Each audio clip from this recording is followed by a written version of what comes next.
Good evening. This is Phil Dixon, your baseball historian, coming to you live today on Easter Sunday. Hey, and did you know this that there is a tradition of black baseball and Easter Sunday? Yeah, it is.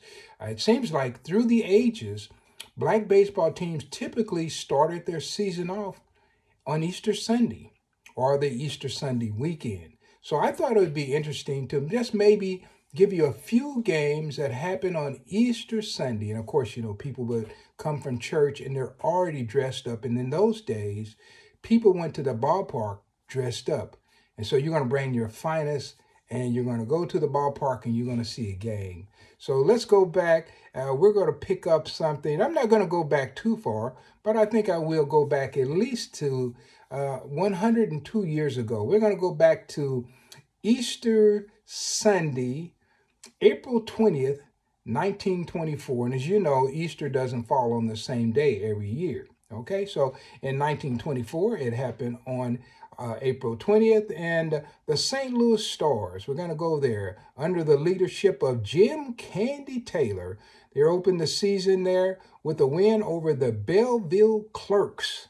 And Belleville finally scored on two doubles in the eighth inning off of Fred Bell. So they didn't have a wonderful day playing the St. Louis team. And St. Louis was breaking in some new players. And one of the pitchers they used was Roosevelt Duro Davis. He pitched that day. And they used a guy by the name, he went by Nacogdoches Ross. So he used three pitchers. Again, Jim threw out three pitchers that day. And they did a great job. They combined to just allow 5 hits, and the Stars picked up 10 hits. And Eddie Holt, shortstop, he was the team's leading batter with 3 hits and 4 at-bats. And Willie Bobo, the new first baseman for the St. Louis team, went 2 for 3. How about that? So that was Easter Day, 1924. So let's jump up to, I'll give you 2 games from 1929, and they're in 2 different places. So in 1929, Easter Day occurred on March 31st. And in this game, the Lincoln Giants were playing at the Protectory Oval in New York, and they defeated the Carltons and by a score of 5-1. And Dolly Gray made an amazing catch. We don't hear about Dolly Gray very often, but his name is going to be mentioned today. And that stopped the visitors from scoring additional runs. And the infield for that day was Bill Yancey at shortstop, George Scales at second base, and Hudspeth, the great first baseman, was on the initial sack. And the big hits of the day came from Scales, who laced 3 doubles on Easter Day. Man, that's a nice one. And then another guy that we don't speak to or about enough was Chino. Actually, he was going by Charlie Chino Smith at that time. He hit a single and a double, and that was his first year on the Lincoln Giants. All right. So let's go to another one. We're going to jump over to Chicago this time. And this is Easter Day, still March 31st, 1929.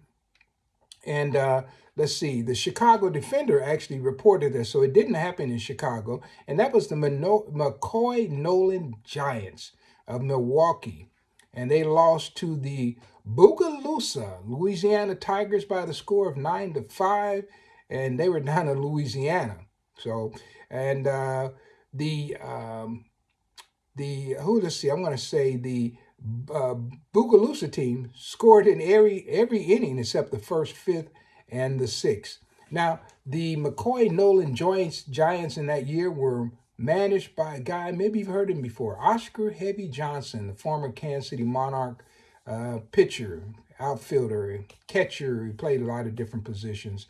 And so he didn't have a great game that game. However, they played again on Monday night after Easter, and Johnson hit one of his famous home runs out of the park. Yeah, so the McCoy Nolan Giants, another team we don't talk about very much, but they were owned by C.L. Gooch of Milwaukee. Okay, so let's jump to 1938, and this particular game I happen to write about in this book, the John Buck O'Neill, the rookie, his words, his voice. And so I've written about Easter Day games before. I don't know if anybody's ever really dug into that like I did. But on Easter Day, let's see, this is going to be Easter Sunday, April 17, 1938. The Kansas City Monarchs and Homestead Grays squared off in a doubleheader in New Orleans, Louisiana. And a crowd that numbered between 3,000 to 5,000 people saw the Grays take the opener by a 4-3 score in 10 innings. And some legendary greats contributed to the win and activities of that day. So in the second inning, Walter Buck Leonard lined a shot to right field and with 3 men on, and that ignited the scoring, drove in 3. So the Grays had an instant lead there in the second inning. However, Willard Brown, probably heard of Willard Brown, he came back and hit a shot out of the park for to put the Monarchs on the boards. And this home run was described by the Times-Picayune newspaper as one of the hardest hits ever produced in the park.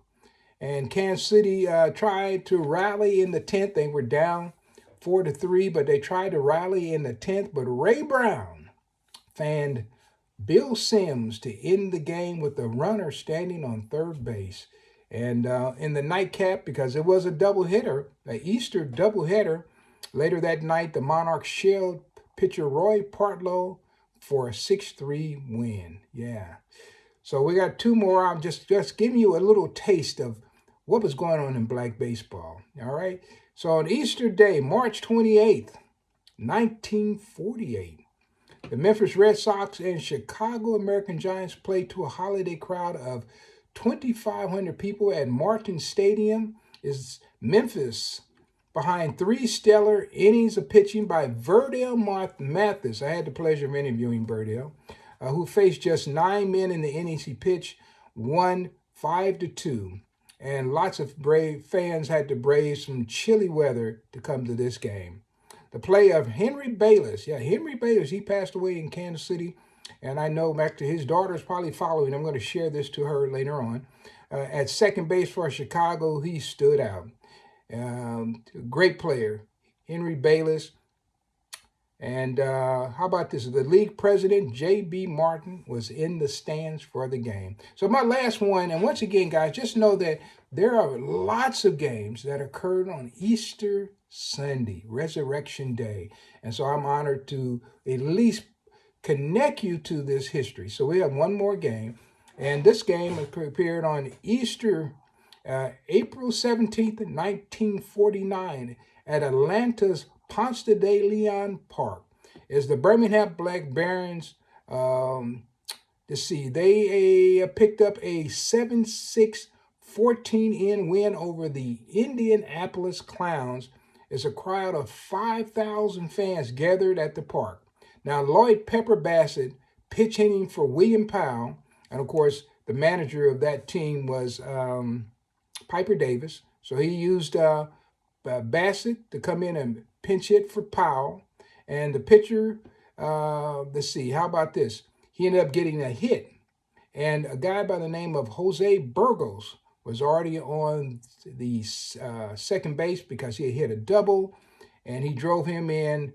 And Bassett's hit came off of a guy by the name of Jim Cathry of the Clowns. Of course, Bill Greason, the Barons starter, scattered 7 hits in 10 innings, but did not get the win because he wasn't there in the finish. And there was a scheduled second game that was to be played as part of this doubleheader, but because the opener went 14 innings, I guess they said fans got their 2 games for the price of 1, and they did not play the second game. So, guys, that just gives you a little bit of history. There is a great legacy of, you can say, the Easter Day games, also the decoration games, which would be memorial games, that were played in black baseball. And so I'm happy to give you a little bit of this history. So I hope this is something that you enjoyed, and because you probably never thought about it. But these are the things I think about when I'm talking about black baseball history. So thank you very much. Hopefully you've enjoyed your Easter, your Resurrection Day, wherever you want to call it. And we certainly did here in Kansas City. Thank you. You have a nice day. Bye.